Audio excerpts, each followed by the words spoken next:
Greetings, everyone. Welcome to the introductory lecture on the Vietnam War. And this war is controversial. This war is not even really a war. It was never declared a war by Congress, but yet it is going to be an extremely important event in American history, in French history, and in Vietnamese history. So let's get started.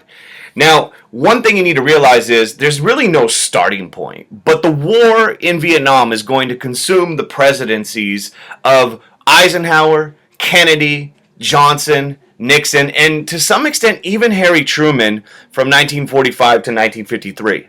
So all of these different presidential figures are going to be dealing with the situation in Vietnam and get America involved to varying degrees. Now, you got to start with this thing. Why another war? Why a war over here in Southeast Asia, a country that is relatively geographically small? Why are we having another war? And like any story, you got to go back in time to figure this thing out. And the thing you need to realize is this was a whole new world back in the late 19th century, especially Asia. Asia was divided up by all these different European and colonial powers, and the area that is today Vietnam was controlled by a country that you may have heard of, the French.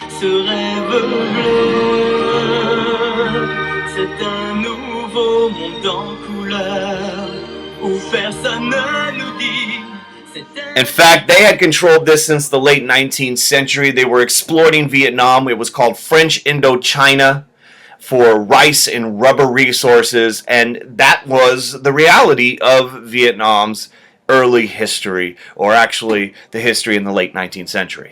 They may take our lives, but they'll never take our freedom! Now, after World War I, there was a guy by the name of Chi Minh who was advocating for Vietnamese independence. You know, at the Treaty of Versailles, the League of Nations, all that stuff that was going on after World War I, this man, Ho Chi Minh right here, the young Vietnamese leader, was hoping, while he was in France, that he was going to get what Wilson had talked about, which is the right to self-determination. He was a Vietnamese nationalist. He really wanted Wilson's vision for his country, which is freedom. No more colonial rule. And unfortunately, he was largely ignored at the treaty, the Paris Peace Conference. Now, what happens is, during the 1930s, in fact, actually 1940, Japan is expanding now, and guess what? Vietnam Everybody wants to the world is taken over once again. This time the French are kicked out, and Japan, as you can see on this map, all this pink stuff is Japan's territory. They had conquered China, Manchuria in 32, Beijing. They went to war against China in the late 30s, and by 1940 they had conquered the area of French Indochina. So this kind of process of Vietnam being conquered happened over and over again. And of course, you all know what happens. Eventually, Japan is defeated, Japan surrenders, and that guy that we know, Ho Chi Minh, wrote to the United States in February of 1945. In fact, he wrote to the United States and he said, you could pause it and watch, but what he wants is what other countries have been given, including the Philippines. They want independence. And he's ignored. In fact, during the period of World War II, Ho Chi Minh was actually provided support by the United States to resist Japanese rule. We helped him during the war by supplying him with aid in the effort to kick Japan out of his country. When the war is over, Ho Chi Minh, once again, is disappointed to find that the U.S. and France are not really interested in playing a role in granting Vietnam its independence. And what ends up happening is Ho Chi Minh and his group, who are now communist, are actively pursuing support from the Soviet Union and China.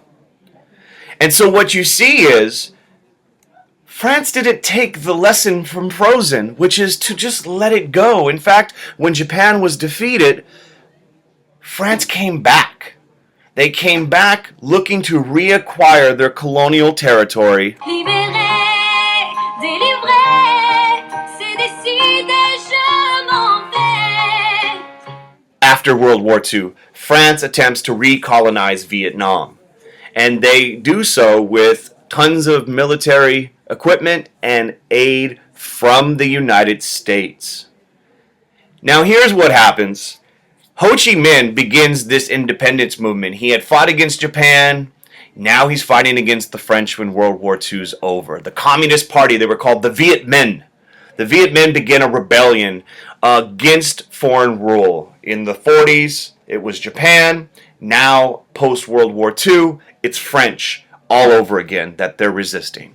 In fact, in 1945, independence is declared and the Democratic Republic of Vietnam is formed. The only problem is France doesn't recognize it. The United States doesn't recognize it. The countries that recognize this new nation are the Soviet Union and eventually China. So here's the dilemma, right? What are we going to do? Because France is basically trying to reacquire its territory, its colonies. The Viet Minh, the Vietnamese communists, the anti-colonial movement, they're communists, but more importantly, they're nationalist. You know, they want France out. They want Vietnamese independence, but they are communist. And we have this battle. In fact, France is putting in a bunch of troops. They have something like 150,000 troops in Indochina, and they are fighting hard to keep this territory.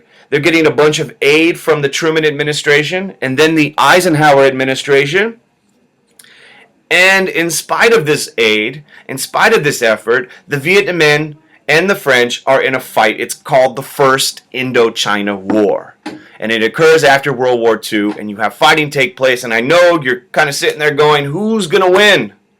And the answer is, well, by 1954, 92,000 French Union forces had lost their lives. And this included Vietnamese soldiers who were fighting against the communists. This included a lot of African soldiers from the French colonies. 21,000 French soldiers had lost their lives as well.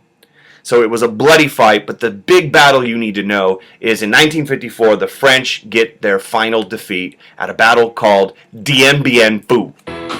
Hit the road, Jack. Don't you come back no more, no more, no more, no more. Hit the road. Hit the road, French.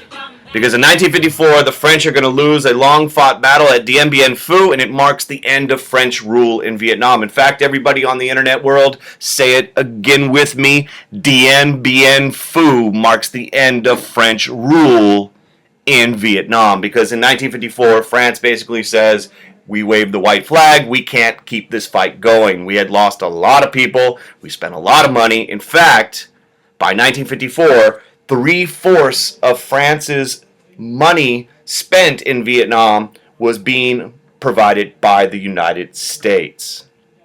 So we have this backdrop that a lot of people don't know about that happens even before American troops get anywhere near the country of Vietnam. So know about Dien Bien Phu. It's a famous battle in Vietnamese history. They even named street signs or roads in the country after that battle. And it's fun to say too, Dien Bien Phu. Now here's the big question. Eisenhower has to decide. He had already been giving money to the anti-communist forces in Vietnam. He had been given money to the French. He has to decide after the Battle of Dien Bien Phu, do I get more involved? Do I assist even more? Or do we take over the fighting? And America was trying to avoid another war in Asia, but they're really worried about this communism thing. They had tried to pressure France to set Vietnam free or to give them more control, but France wasn't interested in that. They wanted to maintain their colonial empire. And now Eisenhower is faced with this decision. What do we, the United States, do? Now you got to understand this situation within the context of the 1940s and 1950s. Remember a couple things that happened after World War II. Typically the U.S. tries to claim, at least claim, that we don't support colonialization. Colonization is wrong. We were colonies. We don't like that. But remember what happened. China fell to the communists in 1949. And we got really scared, right? There was this blame game going on. Truman lost China.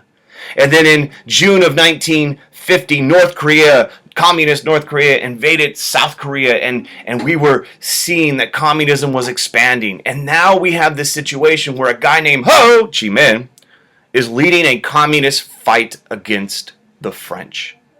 And so we see these communist threats all throughout Asia. And the worldview that many people started to share, especially within Eisenhower administration, was that all these threats were somehow connected. That this was some communist conspiracy that was, inevitably going to lead to the growth of communism, right? And so they see this as somehow this movement of international communism. And that this was a danger because our job during the Cold War was to always work to contain communism. America, America. And if we don't stop it in Vietnam, there was this feeling, in fact, Eisenhower talked about the domino theory, and just like dominoes, when the first one falls, the other dominoes will fall following it. And so if Vietnam fell to the communists, then the other nations of Southeast Asia would soon follow. And so there was this belief amongst the United States policymakers in the early part of this 1950s that we needed to somehow get involved, but we want to avoid a war. We had the Korea War. That kind of war seemed silly and poorly executed, even though the goal of containing communism worked. And so Eisenhower is trying to figure out, how do we manage this two-goal thing? Stay out of another land war in Asia, but at the same time prevent the spread of communism. And that leads us to a conference in Geneva, and the US and France and England, the Soviet Union, China, Vietnam, both the communist and the anti-communists are going to meet, and they're going to come up with an agreement called the Geneva Accords, which we will cover in the next lecture. Be sure to hit like on the video, share it with your friends, subscribe to the channel, and always have a beautiful day. Thank you for watching. Peace!